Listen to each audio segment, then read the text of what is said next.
律师先生，我觉得你搞错了，要离婚并且去谈婚论嫁的是我先生陈俊生，不是我。目前我没有看到有什么长远的幸福，所以我也忍不了这一世之痛。那你就是打算一个人带着孩子生活？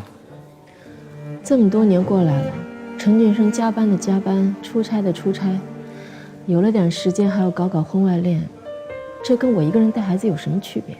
我可以告诉你，不仅有区别，而且区别还很大。平日里韩剧里的那些单亲妈妈都是假象，事实是，你将和孩子贫穷无助地度过以后的生活，等将来孩子长大了懂事了，会责怪你是一个无能的母亲，和你矛盾重重的。陈俊生必须要负担我跟儿子的生活，是负担你们必须的生活，这个标准是很弹性的，但即使再好，比起平儿现在的生活来说，那也是差得很远的。对，陈俊生他是有点钱，但赚的也都是辛苦钱啊。每个月挣多少钱你也是知道的吧？离婚以后，他将用这些钱来供养2个家庭、2个女人和2个孩子，即使是平均分配，也已经是捉襟见肘了。更何况，你会认为他给那边多一点？再何况，所有这一些都是要建立在陈俊生身体健康、工作稳定的情况下。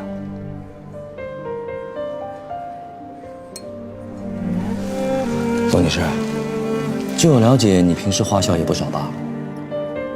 以后我会节约一点的。啊，开源节流啊！你没有源头，罗女士。但即使花的再少，无非也就是早2年花光和晚2年花光的区别。你没有工作，说难听点，你就是没有工作能力，既没有体力也没有脑力，什么都不会做。你知道这意味着什么吗？这就意味着将来你没有办法改变和儿子的生活现状。现在无论是课外辅导、兴趣发展，还是出国读书，未来没有一样是不花钱的。这是他的儿子，他答应过的，他说过平儿的生活质量不会因为离婚下降，他说过的。他是答应过，那不就完了？前提是孩子的抚养权得归他。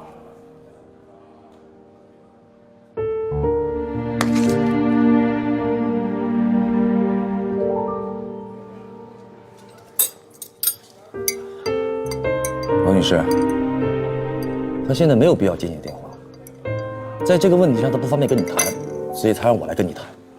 也就是说，很有可能因为你的自私和占有欲，会让儿子失去将来接受良好教育的机会。未来年轻人的竞争是日趋激烈，你觉得你能给孩子什么？无论是外部的条件保障，还是内部的精神支持，你都不如他的父亲。哦，对了，现在很多父母孩子小学、初中的时候都已经送到国外读书，你就当送孩子出去读书好了。董女士，如果你真要觉得自己一无是处、未来堪忧了，也不希望孩子受到你的影响吧。你现在一时的咬牙牺牲，为孩子铺设的是将来的坦途。等多年以后，孩子知道你现在做出选择，至少你还是一个伟大的母亲啊。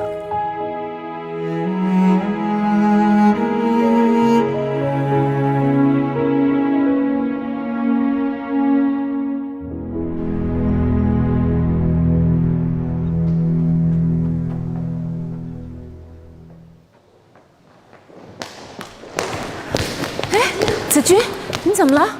陈俊生躲着不见我，他让离婚律师来威胁我。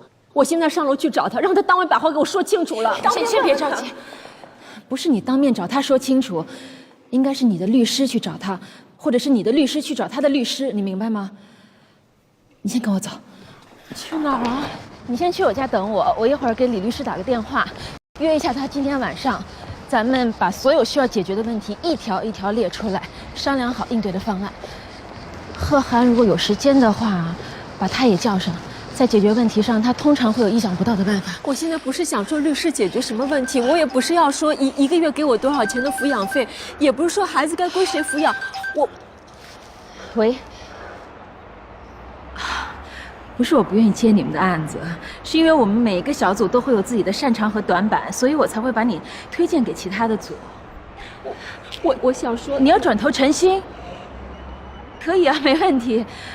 但是我要告诉您，贺涵的主要精力都会花在那些大客户身上，你一定要想明白了。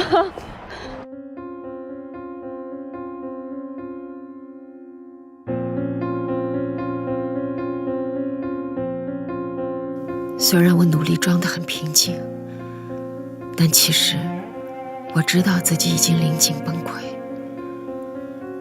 我觉得自己是一个多余的人，对爱人来说，对孩子来说，甚至对朋友来说，不仅是多余，而且是累赘。我想我最好是能睡一会儿。我想我睡醒了，状态会好一点，去接平儿放学。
好了吗？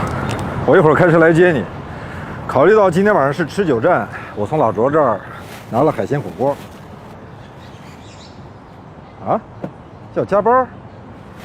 那就我跟李律师2个人吃，多没意思啊！子君连儿子都要被卷走了，你还有心情吃火锅？我请你们来是出谋划策、力挽狂澜的。越是棘手的案子，越要有一个愉悦的过程。去年那个案子，你们都以为我要玩完了。你知道我在哪儿开展的头脑风暴吗？老虎机面前，我去了澳门。